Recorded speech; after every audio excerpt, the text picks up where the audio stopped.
Hey Greg, let's talk bourbon. All right. We are starting here the first blind of 4 for the single barrel showdown. We're going to figure out what is the best single barrel that I own.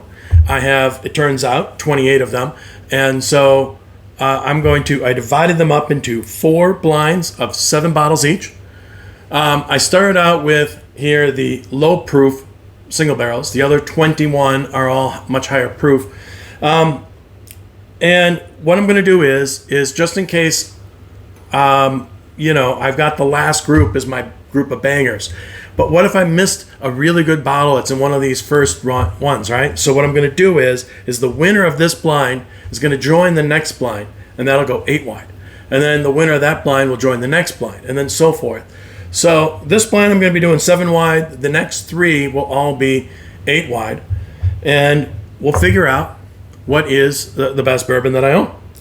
And that way, if, like I said, if it turns out that the Blanton's is just so good, it could work its way all the way to the bangers round and potentially win that one. So, if you hear me clear my throat there, bear with me. I seem to have another cold. I can't believe this. So, anyways, bear with me. Hopefully I can get through this.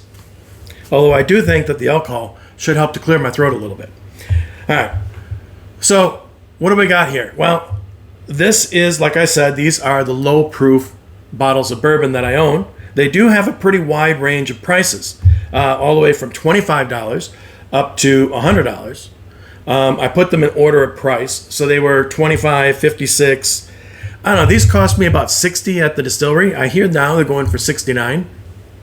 The Blanton's originally was $63. Now I hear it goes for $70 at the distillery. The Old Elk, I believe, was about an $80 bottle, and the Angel's Envy was a $100 bottle. Now, what do I think is going to happen here? Who do I think is going to win? Just a quick guess here before I get started on this blind. Now, I got to say, benchmark single barrel, or if you go with the benchmark full proof, I'm telling you, it's fantastic. It's the best $25 bottle you can buy out there. So I think this one was $25. That being said, I don't think it's going to get out of this round. Too many good bottles in here. The Russell's Reserve. This is a possibility. I'm going to make this like my dark horse. There's a possibility that this could be the winner. It's very good. We'll just have to see how it compares to some of these others. And next we've got a couple from Glen's Creek. Now, you might be saying, well, geez, those 2 bottles, OCD5, Cafe au lait, they don't say the word single barrel on them. Well, that's true. However, if you know much about Glen's Creek, it's a very small operation, and they bottle everything by the barrel. And in fact, these even tell you what barrels they are. The Cafe au lait happens to be 28, barrel number 28. So, they are single barrels, even though it doesn't put that word on there. Blanton's needs no introduction, the original single barrel. And Old Elk here, oh, this is fantastic. Really sweet with some tobacco, maybe a little leather. It's really fantastic. Angel's Envy here, it's the most expensive one in the lineup. I really like Regular's Angel's Envy. I really do. I've not been a big fan of this particular single barrel though. I don't know if I just got a bad barrel. But this one is a little bit on the bitter side. Not bad, totally drinkable, but I was expecting more. So I don't think that's the one that's going to come out. My personal favorite here is I think that the Old Elk is what's probably going to be the winner. That would be the one that I would guess. And like I said, my second guess on that probably would be the Russell's Reserve. But who knows? Maybe I'm feeling, these unique flavors that we have over here in the Glen's Creek products. I love them both. They're both quite different. We'll see what happens here. So, also there is a bit of a difference in proof range. I said that these are all the lower proof. That being said, they're all 110 proof and less. But there are a couple that are well below that. The Blanton's is only 93. The benchmark is only 95. So, we got the two Buffalo Trace products here below 100. The rest are all 100 or higher, between 100 and 110. So, will that hold back? Will that hurt these two Buffalo Trace products, the fact that they are lower proof? I don't know. We'll just have to see how that works out. All right. So let's get this started. We've got these bottles are numbered from 1 to 7. And there are corresponding numbers on the bottoms of these glasses. And right here they are. They're already all mixed up. Doesn't matter which order I bring them out in. They've been sitting out now for probably 20 minutes. And boy, my throat's really getting froggy, isn't it? I'm gonna need to dive into this alcohol here to kind of clear it up. All right. So I'm gonna refer to these glasses as A to G, right? A, B, C, D, E, F, G. I got to count it out because I can't remember. Yes, A to G. And here we go. Glass A on the nose. Smells really nice.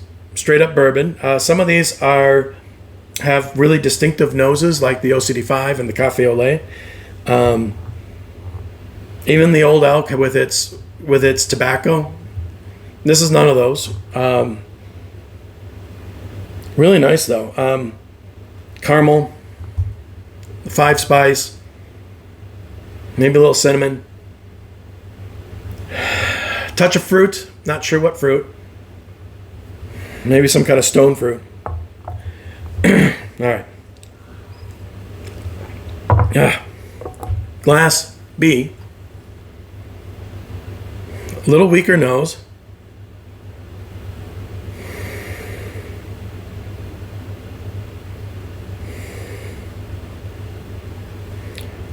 Not sure. I think I might get a hint of some finishing on the nose. And there's only one bottle in here that's finished, and of course that would be the Angel's Envy, is finished in port wine casks. Not sure if that's it yet. I'm not going to necessarily go with that, but perhaps I'm picking that up. Otherwise, there's a little bit of vanilla, a little bit of caramel, a little bit of fruit. Sense of spice, but it's very light, very light. All right. Glass C. Oh, stronger nose.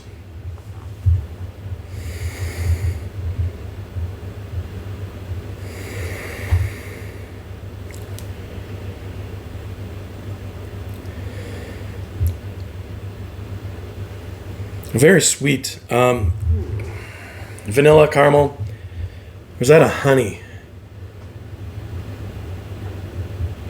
There's something else there.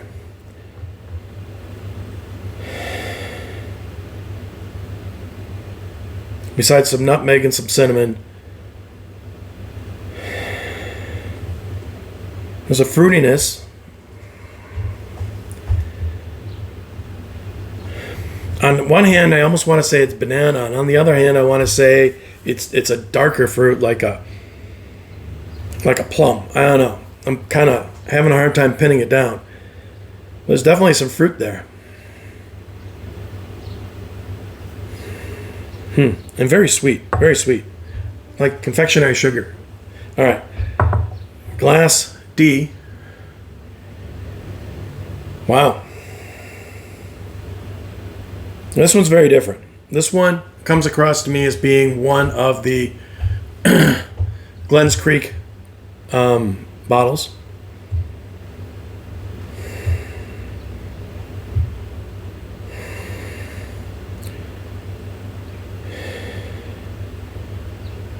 A little bit of that. I get chocolate. I get caramel. Perhaps coffee. I think this might be the Café au lait. I don't know. We'll see. When it's just the nose, the Café au lait and the OCD5 have a lot of similarities. It's on the palate that they really become different, right? the Cafe au lait is not very fruity, and of course the OCD5 is. Glass E. This is nice. Straight up bourbon, you know.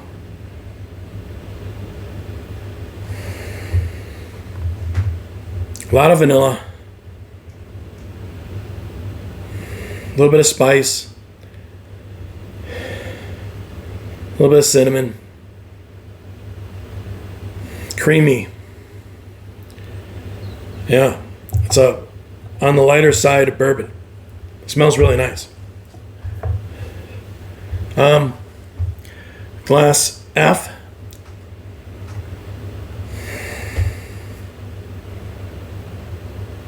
This might be the other Glens Creek glass.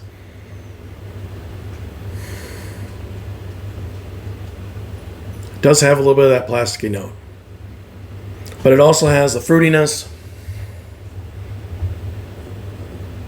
Yeah. Plums, prunes, dates.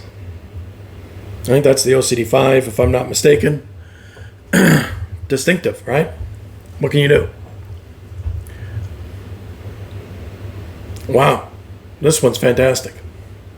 Glass G.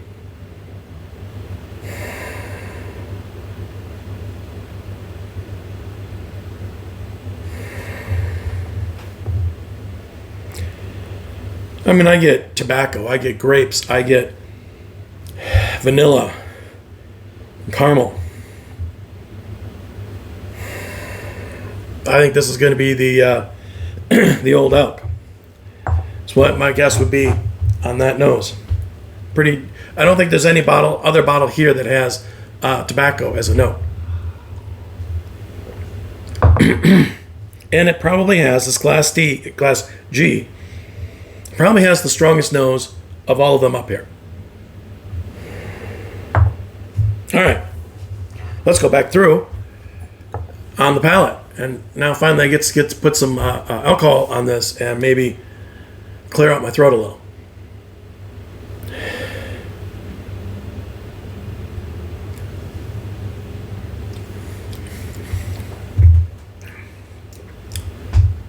I don't remember what notes I had said earlier. I think I had said this was fruity with some caramel and spice.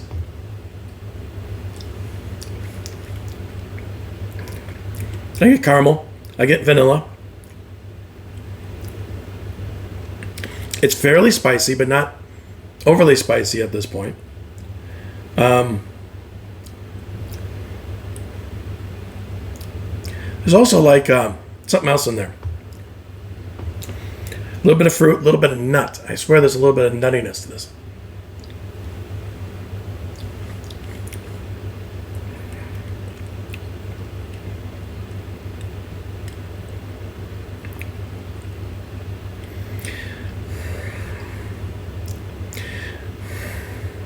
The fruit is kind of like a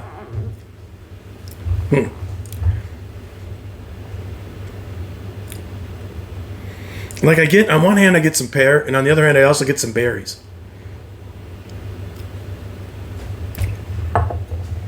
It's good. I like that one. It's not the strongest on the nose or the palate, but it's really good. All right, Class B.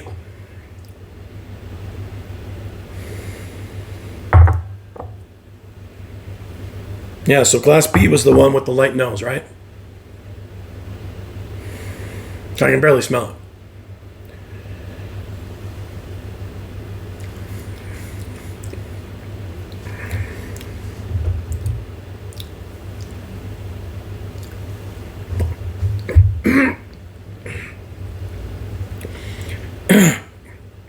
Don't want to put it down the wrong pipe now. Ooh. So, it's tasty. It is,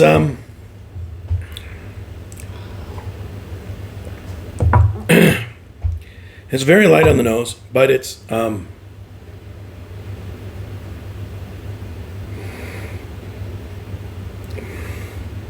But there's a little bit of breadiness to it.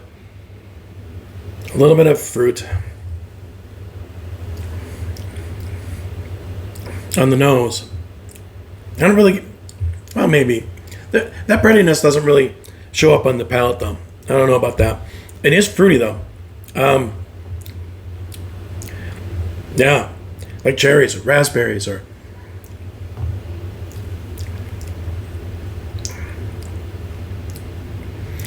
I'm not sure if this is the one that I thought on the nose might have been finished. I could see it if it is. Jury's out on that. I'm not sure. All right. Glass C. By the way, if you're wondering, this little sinus trouble I've got, it's not bothering my nose at all. My nose is totally clear. I'm getting a good, nice, I'm able to get a nice nose, which is why I'm doing this today. It just seems to be bothering the back of my throat.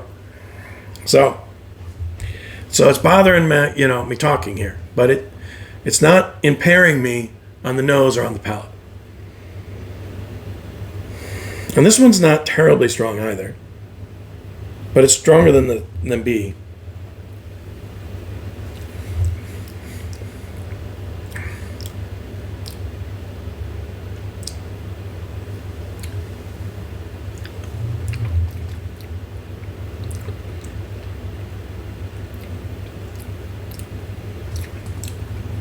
Okay, I don't know the first time around, which one I said could be finished. But I would have to say that C also has the potential for being finished. It kind of has that.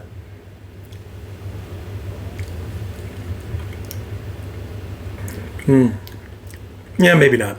But it is a little, I don't know.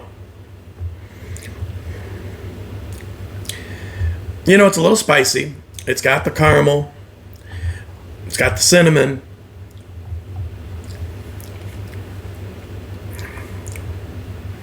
And maybe some pear. I can feel my throat starting to get better. Starting to strip out the stuff.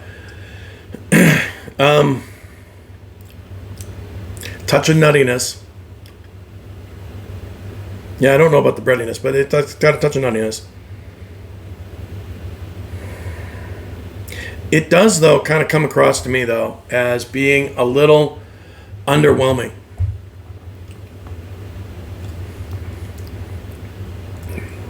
A little light, a little underwhelming. Glass D. Yeah, this is the one that smells like cafe au lait. Chocolate, caramel, and that coffee. And it's also got... Now, Glens Creek doesn't have this note as much as, say, Sagamore does, or as much as Cedar Ridge does. But all three of them, there's a bit of a plasticky kind of a note to them. Cedar in Glens Creek, it's a little less pronounced. I don't know what they do that causes that. It's not bad. I love it. I love all three of those brands are fantastic, right?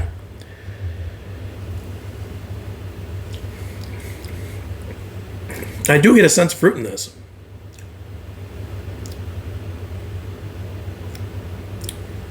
There still is a little bit of like some dates going on in this.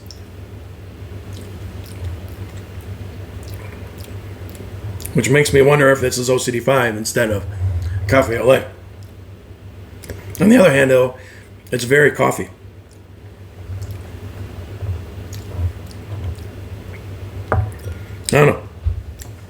It's definitely one of the two Glens Creek, though. Very tasty. It is stronger. It's a little bit stronger than both the nose and the palate than especially these two, and maybe even this one. Wow. This one really, Glass D there, really does kind of have almost a burnt date finish. Kind of strange. All right, moving on. Glass E, or I don't know if we call it a finish, kind of like an aftertaste, right? After the finish. Glass E. This is the one that was really sweet, light.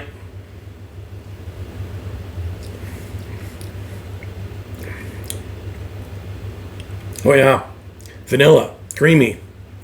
This one's tasty. I like this one.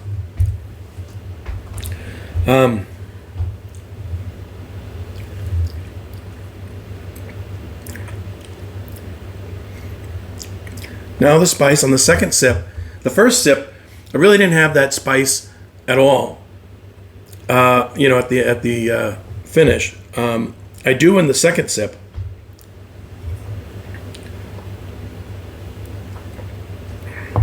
Some baking spice.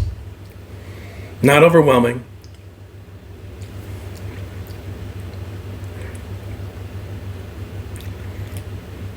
Along with the creamy vanilla, there's a little bit of breadiness to it. A little bit of cinnamon. And a sense of fruit.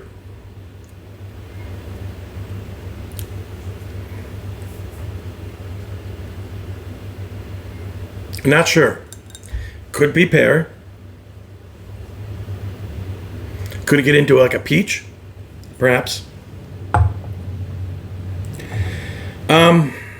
Glass F.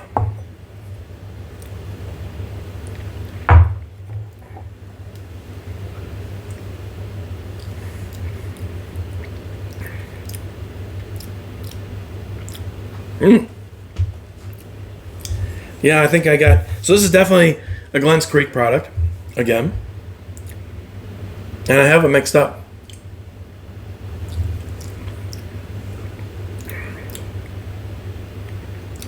This one is just all chocolate with some coffee. There's no fruit in this at all. This is the coffee au lait. The other one that I said, had the coffee and the chocolate, but then I said, well, yeah, but there is fruit here, and it's getting into the dates and prunes, and that one's the OCD 5.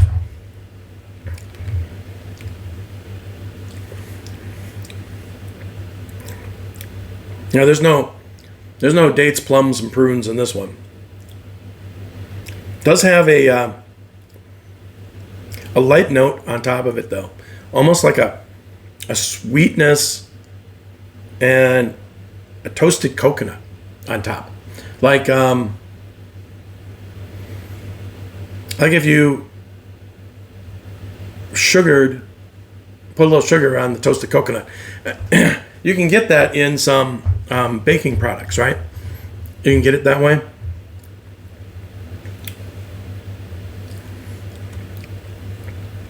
So it's got some nice high notes of granular sugar along with the toasted coconut. And then it's got tons of chocolate. And underneath that, it's got that coffee kind of slightly burntness, kind of a darker coffee. And no real baking spice finish at all, right? It's almost none of that. It's really good. Really good.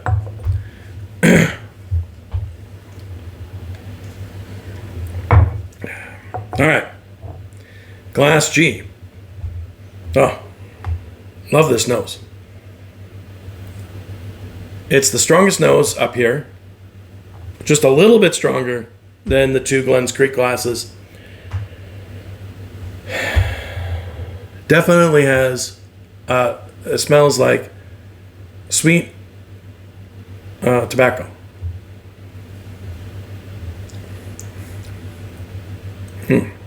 Yeah, love this.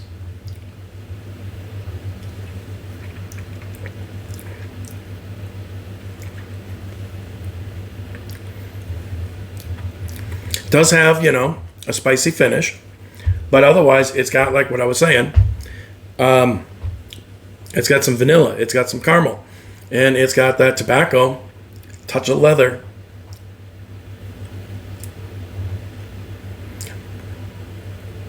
It's really sweet, and yet it's got that tobacco flavor to it. And then, finishes with the spice.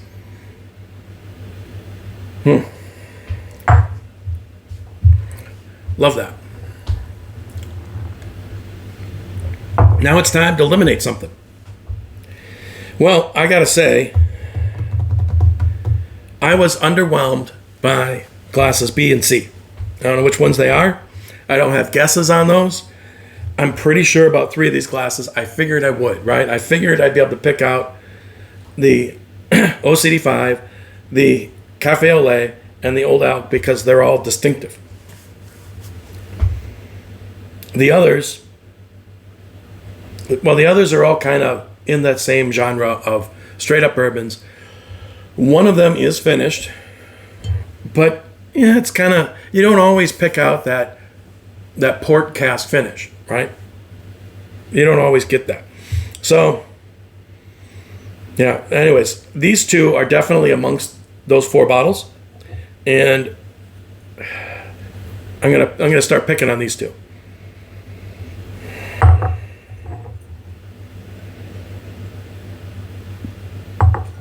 They're both light on the nose. C might have a little bit more nose to it, a little bit stronger than the B. All right, a little cheese here.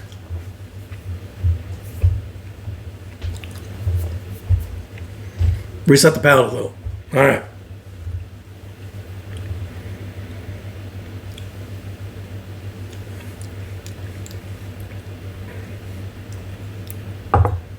I mean, it's good.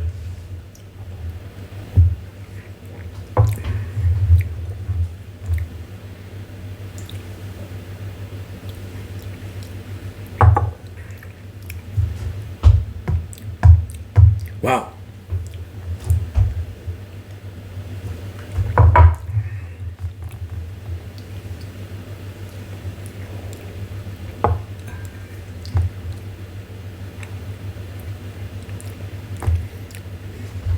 Well, these are both going to fall into the category of being underwhelming.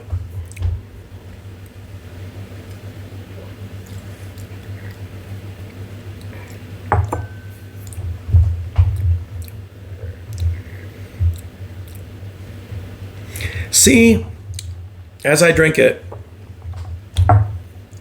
is starting to develop an unpleasant note.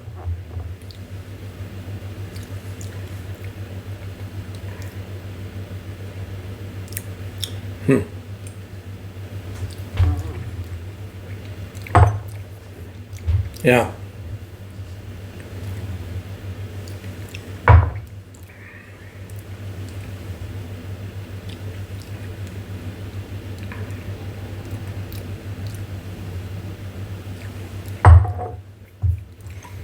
I gotta put C out in last. C was definitely,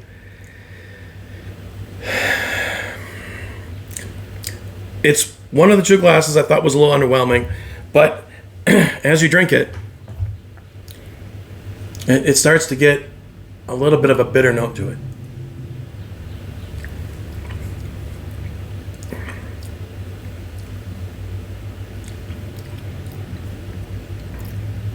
Yeah, I stand by that. All right.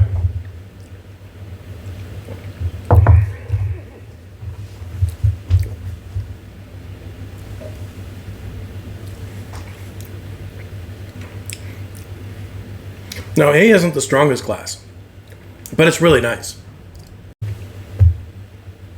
What do I do with this, right? So I picked out, this is the way it always seems to go for me, right? There's a couple of them that obviously aren't as good as the others. Okay, you knock them out. And then you're stuck with, okay, now I like everything else. So what do I do? Wow. Resetting the palate.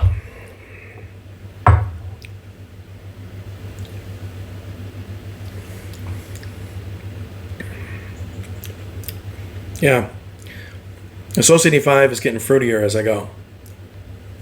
It's good.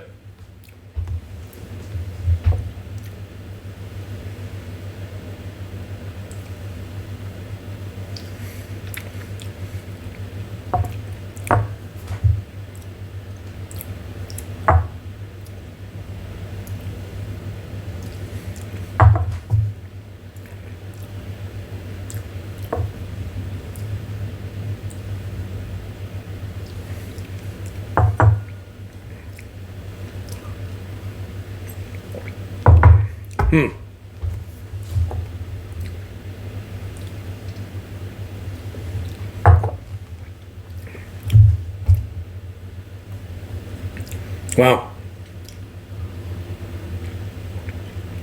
I'm going to say that I don't know which one were the first two, but they were easy to pick out of this lineup. I like all five of these. All five of these that are left, I'm enjoying all five of them. I can't find anything wrong with any of them.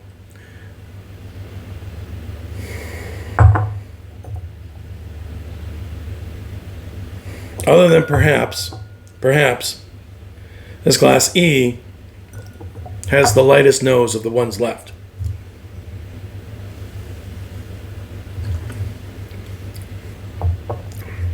Yeah.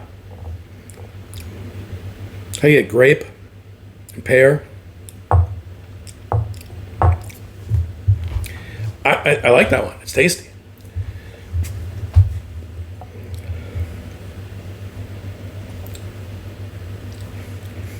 All right, gonna have to do it.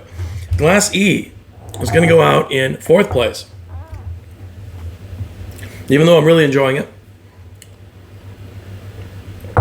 I know I've mentioned this in some of my other videos. And when you start bouncing back and forth between glasses you like, at some point you start getting it where one of the glasses will just not be able to keep up anymore. It'll start to fade in comparison to the others. And that's exactly what Glass E is doing right now. Glass E is fading in comparison to the others. The notes that I like are dimming and diminishing, and you have no choice at that point but to put it out.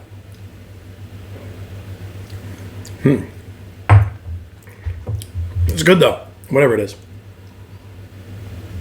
All right.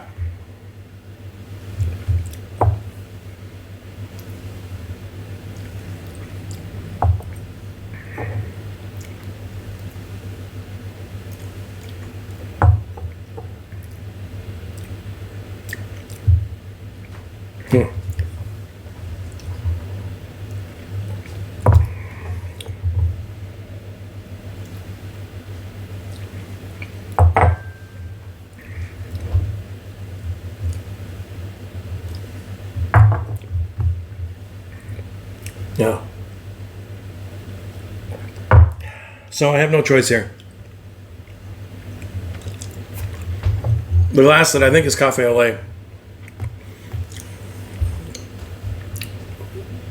it does start to get a touch bitter. It is dark, right? It's got those. In fact, I don't know if you're familiar with this, but Cafe au lait and OCD5 are exactly the same mash bill, bottled in exactly the same barrels that are toasted and charred. And the only difference is that with the Cafe au lait, they first caramelize the malted barley before they, put it in there. And that's what causes it to lose the fruit flavors and to get more into the deeper flavors of the chocolate and coffee.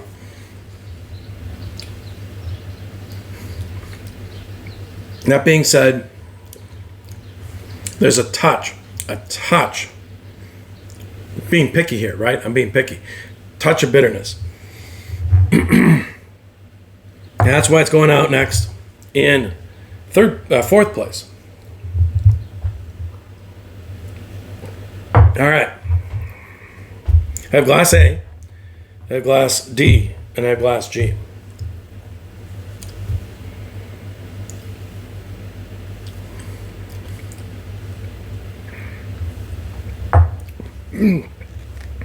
So this glass A is lighter than the other two remaining, but it's a really tasty bourbon.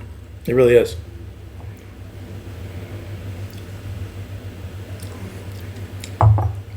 Yeah, that one's lovely.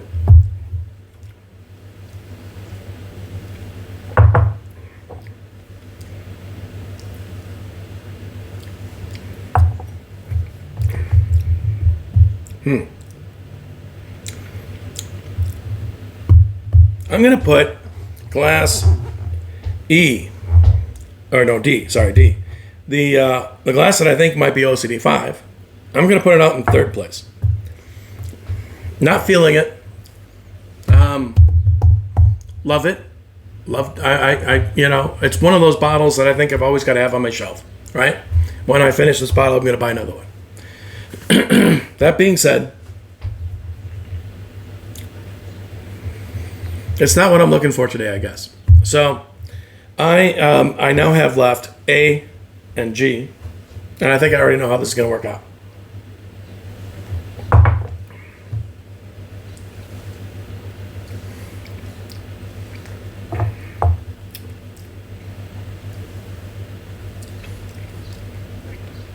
Yeah, I got to put A out in second, and G is my winner. All right, there we go. I think it's pretty clear. G,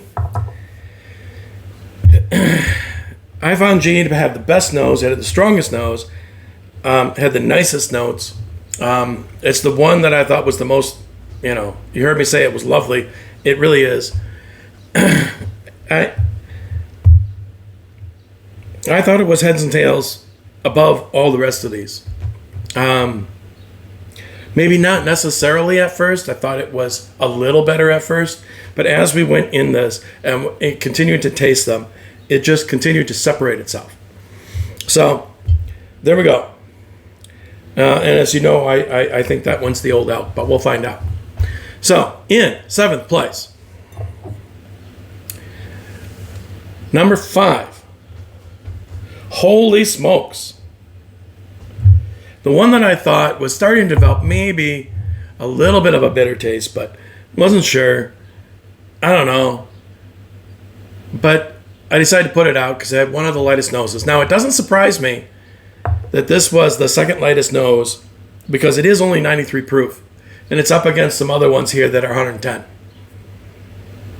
So I put Blanton's out last. In 7th place. Put it here. How's that for you? All right. Because I know lots of people love Blanton's, and I love Blanton's. Don't get me wrong. I love Blanton's. But, if you're bottling your stuff at 93 proof, these are the kind of things that happen. All right. So, in 6th place, this was glass B. This one I thought had the lightest nose. I also thought, whoa. Well, okay, it doesn't surprise me. So I did talk about maybe, I wasn't sure, did the glass C or glass B have a port finish? Well, neither of them do. Neither of them do. I put the 93 proof out in last place, and then I put the 95 proof out in second to last place, glass 1. And so, for those of you out there, yes, I just put Benchmark single barrel higher than Blanton's. I did that.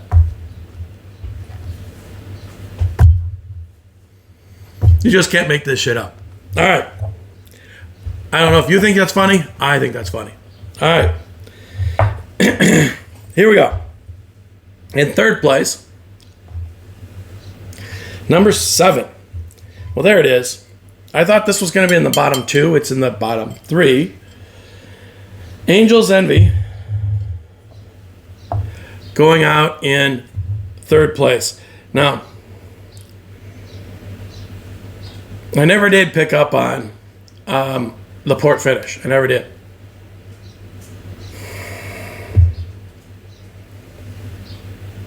It just smells a little on the fruity side. If I'm not mistaken, this is the one that I said that I really was enjoying, but it just kind of faded away. So there it is. Angel's Envy going out in 4th place. 5th place. Sorry, I'm not used to doing blinds. I'm used to doing blinds with 6 wide, not 7 wide. So my whole count is off here. All right, in 5th place. So now in 4th place, which is this class, number 4, Cafe au lait. Okay, I don't know what's happening here. I've got all kinds of technical difficulties. My video just shut off on me. It was crazy. Anyway, here we go. I'm going to finish this thing up. And hopefully I can splice these together and something happens.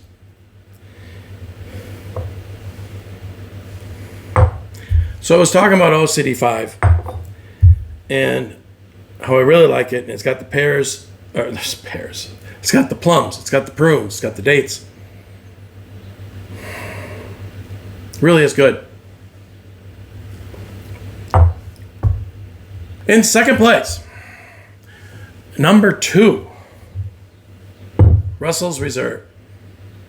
This is really nice. It was the one that was a little, it was probably only had the 3rd weakest nose, right? So it didn't have the strongest nose, but it's just really good. It's really lovely. It's sweet. It's fruity. It doesn't have any bitterness to it. It's just really good. Can't say enough about Russell's. I kind of thought that even though it's only a $56 bottle, I kind of thought that it would be up here in the top 2 or 3. It's good. And the winner. And the winner is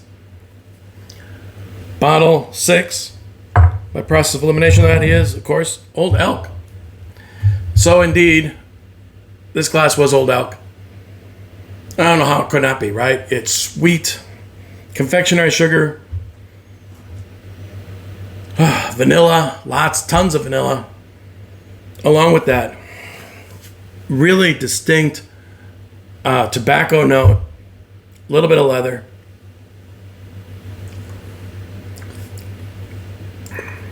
Wow, it's just really good.